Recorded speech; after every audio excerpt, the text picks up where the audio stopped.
धन्य धान्य सद्गुरु सुखदा, महिमा कही न जाए। जो कुछ कहूँ तुम्हारी कृपा, मोते कछु न बसा।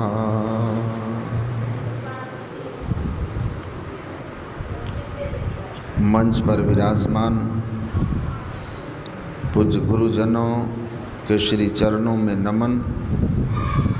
सम्माननीय साधु समाज, परम आदरणीय सत्संग प्रेमी महानुभाव, धर्मानुरागिनी माताओं एवं धर्मशिला बहनों,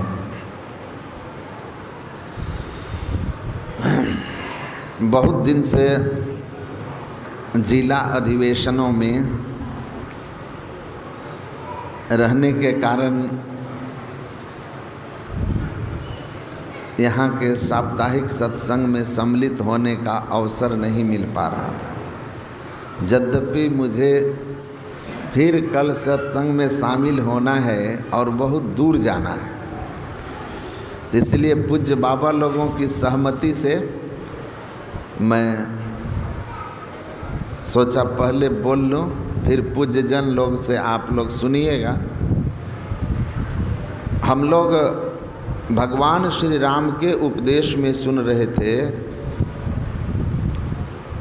कि जौ परलोक यहाँ सुख चाहु, सुनि मम बचन हृदय दृढ़ गहु। सुलभ सुखद मार्ग यह भाई, भगति मोरी पुराण श्रुति गाई। कि इस संसार में अगर आप सुखी रहना चाहते हैं और इस जीवन के बाद भी आप सदा के लिए सुख चाहते हैं, दुख से मुक्ति चाहते हैं, तो हमारी भक्ति कीजिए, हमारी भक्ति कीजिए। तो पहली बात है कि भगवान श्री राम कहते हैं हमारी, तो यह जानना जरूरी है कि भगवान राम जिसको हम कह रहे हैं, हमारी कह रहे हैं, वह स्वरूप क्या है। क्योंकि जब तक भगवान के आप स्वरूप को नहीं जानेंगे, तब तक आप उनकी भक्ति नहीं कर पाएंगे। आपने सुना होगा इसी कुप्पा घाट आश्रम की गुफा में श्रीमान विनोबा भावे जी आए थे। बड़े विद्वान, बड़े सम्मानित, और देश के लिए उन्होंने बहुत कुछ किया भी। गुफा उनको दिखाया गया कि इसमें साधु महात्मा लोग ध्यान करते हैं, कुछ ध्यान कर भी रहे थे। उन्होंने कहा कि आपका ध्यान मार्ग है, हमारा कर्म योग है। और फिर बाहर निकल के एक सर्किल बनाया और फिर उसके सेंटर में चारों तरफ से रेखाएं खींच करके मिला दिया और कहा कि देखिए, जैसे इस वृत्त के केंद्र तक आने के अनेक रास्ते हैं, वैसे परमात्मा तक जाने के अनेक रास्ते। उस समय आश्रम के एक विद्वान व्यवस्थापक थे, संतमत के अच्छे साधक थे। उन्होंने कहा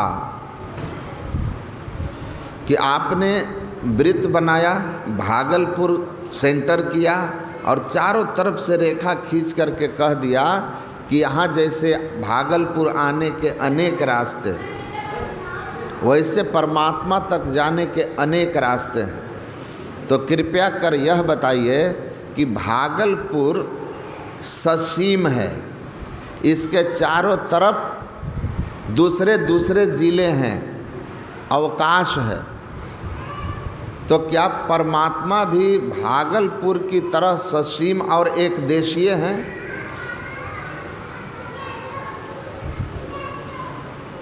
तो उन्होंने कहा नहीं, परमात्मा तो ससीम नहीं है, असीम है। तो जब असीम है उसके बाहर अवकाश कहाँ कि उसके चारों तरफ से आने का रास्ता होगा। तो भागलपुर ससीम है तो इसके भागलपुर आने के अनेक रास्ते, ससीम का उल्टा असीम होता है। तो ससीम में आने के अनेक रास्ते, तो असीम में जाने का अनेक का उल्टा एक रास्ता। तो वो चुप हो गए और वह रास्ता अपने अंदर में है।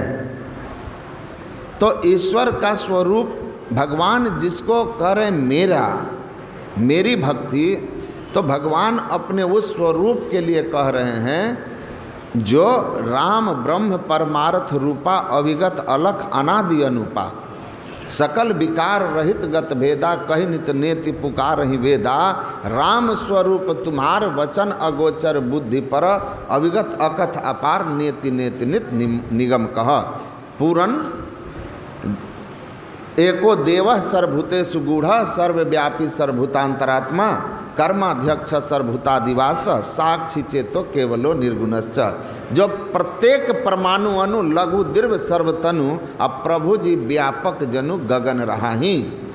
प्रकृति के प्रत्येक कण को भर करके प्रकृति से परे अनंत हो करके है, अनंत के बाहर कोई अवकाश नहीं हो सकता। इसलिए परमात्मा का स्वरूप, और गुरु महाराज कहते हैं जो लोग कहते हैं, सत्संग सुधा सागर में यह प्रवचन है, जो लोग कहते हैं कि परमात्मा तक जाने के अनेक रास्ते हैं, मैं कहता हूँ वे न परमात्मा को समझते हैं, न अपने शरीर को समझते हैं, और ना ही अपने आप जीव को समझते हैं। तो हम परमात्मा के अंश जीवात्मा हैं, और हम कहाँ हैं? तो गुरु महाराज कहते हैं आप इसी शरीर में हो, अब परमात्मा भी इसी शरीर में है। तो अरु तेरे पीयू भी घट ही अंतरे, लेकिन तो उतर पर यो तम माही पीव निह शब्द में, यही ते परि गयो दूर चलो निह शब्द में। हम इस शरीर में हैं, लेकिन हम कहाँ हैं? अंधकार में। परमात्मा क्या है? तम प्रकाश और शब्द निशब्द की कोठरी, चारों कोठरिया अहि अंदर घट कोठरी, अंदर में ही निशब्द में। इसलिए दूरी हो गई, सब मह भरपूर त्रैपट कारण दूर। घटतम प्रकाश और शब्द पटत्रय, इन अंधकार प्रकाश और शब्द के तीन आवरणों के कारण परमात्मा और जीवात्मा के बीच एक शरीर में रहते हुए भी दूरी है। इस दूरी को मिटा देना मुक्ति का एकमात्र उपाय है, और इन तीन कारणों को मिटाने के लिए जो साधना है उसी को ईश्वर भक्ति कहते हैं। इसके अतिरिक्त जो ईश्वर भक्ति है, गुरु महाराज कहते हैं आप सोच लो, नोकते सफ़ेद सन्मुख झलके झलाझली, असहरग में नज़र थिर कर तज मन की चंचली, संतों ने कहा शांति की यह राह असली, अशांति को जो चाहता तज और जो नकली। असली रास्ता यही है कि आप अंधकार में हो, यहाँ से आपको चलना है। यहाँ से चलने के लिए आपको क्या करना होगा? चलने के लिए आपको उस रास्ता को पकड़ना होगा जो परमात्मा की ओर जाता है, और रास्ता आपके अंदर में है। और रास्ता ऐसा कि बिन पावन की राह है, बिन बस्ती का देश, बिना पैर से चलने वाला रास्ता है। यही तो गुप्त मत है, और यही तो असली दीक्षा है जो भगवान राम कहते हैं, और एक गुप्त मत सबहु कहूँ कर जोर, शंकर भजन बिना नर भक्ति न पावहि मोर। यही असली भेद है।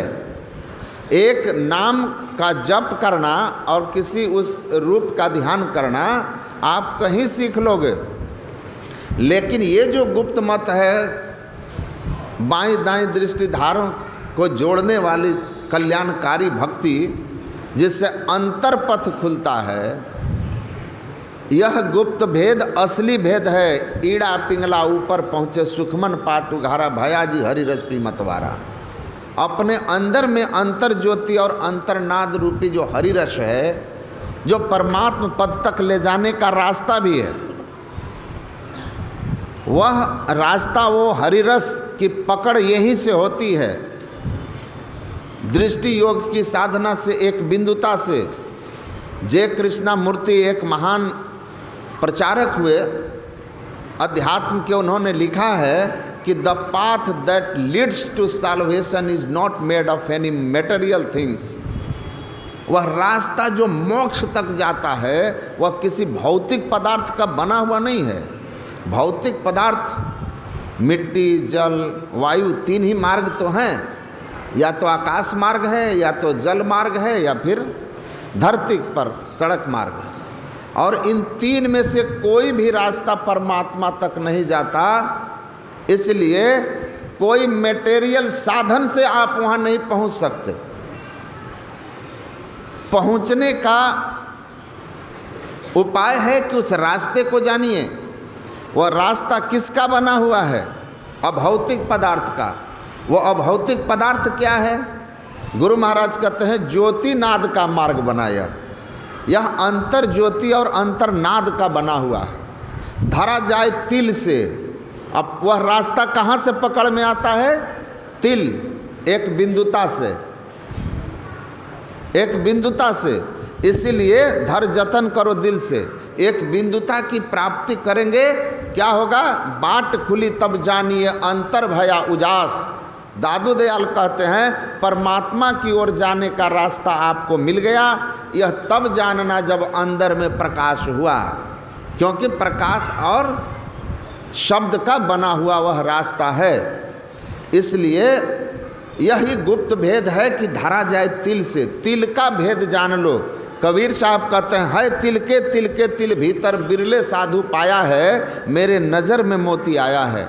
वह परमात्मा अंधकार का शून्य, प्रकाश का शून्य और शब्द के शून्य, इन तीन शून्यों के पार में अविगत अंत अंत अंतरपट अगम अगाध अगोई, शून्य शून्य शून्य के पारा अगुण सगुण नहीं दोई। इन तीन पटों को पार करना है, और उस पट को पार करने के लिए पहला पट अंधकार है। इस अंधकार के पट को पार करके प्रकाश में जाने का जो रास्ता है, वह दो नैना बीच सन्मुख देख, एक बिंदु मिले दृष्टि दौरेक। राह गई है बड़ी झीनी है साधो नैन नगर से। दोनों आँखों के मध्य से वह रास्ता गया है। भ्रूर मध्य सच्चिदानंद तेज कूट रूपम तारकम ब्रह्म। तो जो अंतर ज्योति की साधना, बिंदु का ध्यान करते हैं, वास्तव में वही ठीक ठीक गुप्त भेद जानते हैं, भक्ति के सही मर्म को जानते हैं। और यही साधना हमको उस पथ पर ले जाती है जो अभौतिक मार्ग ज्योतिनाद का बना हुआ परमात्मा तक जाता है। तो रास्ता अपने अंदर में है। परमात्मा सब जगह है, लेकिन उनका अनुभूति हमें सब जगह नहीं होती। इसलिए नहीं होती है क्योंकि हमारे पास वह दृष्टि नहीं है कि हम परमात्मा को यहाँ पहचान सकें। तो वहाँ जाओ जहाँ प्रकट मिले तो जानो है स्नेह। जहाँ जाकर परमात्मा की प्रत्यक्षता होगी, वह अंधकार प्रकाश और शब्द के परे होगी। जब हम कैवल्य दशा में होंगे, कह दरिया जिन केवल जाना, सोई नर साहब पहचाना। तो अंतर ज्योति अंतर्नाद की साधना करके जब हम कैवल्य दशा में जाते हैं, जब हम पर से स्थूल सूक्ष्म कारण महाकारण के आवरण उतरते हैं, तब आत्मदृष्टि होती है। और उसी आत्मदृष्टि से अपनी पहचान होती है और परमात्मा की पहचान होती है। और अंत में जीव और पीव मिलकर एक मेक हो जाते हैं उस अवस्था में हम प्रभु प्रभु हम एक ही हो जाता है। सो जान ही जही देहु जनाई जानत तुम ही हो जाई। यही असली भेद, असली ज्ञान है। इसी को हम लोग बड़ी कृपा से गुरु महाराज और ऊपर वाले की यह ज्ञान सीखे हैं, तो हम लोगों को नियमित रूप से इसका साधना करते रहना है। बोलिए श्री सद्गुरु महाराज की जय।